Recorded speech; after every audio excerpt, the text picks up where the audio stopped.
gets along with everybody here for the most part. The wolves are pretty cliquey. They like to hang with their own. In defiance of the school's commitment to inclusiveness. That is why we volunteered to be your tour guides, to give you a good witch welcome before your hairier brethren corrupt you. That is our librarian, Mr. Williams. He's subbing for a chemistry of magic teacher who accidentally incinerated himself last week in Hellfire. Burned all the hair off his body, but didn't leave a scar. All right.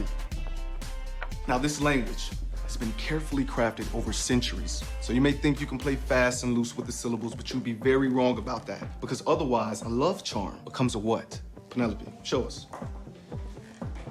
She who shall not be named. Talking about her gives her power. Who are you talking about? Josie's evil ex. Thesmatos es Lucas Odre. That's right, a stink spell. Yes. Come on. We'll show you the turret. It's where the seniors go to smoke. What do they smoke? I knew. Weed.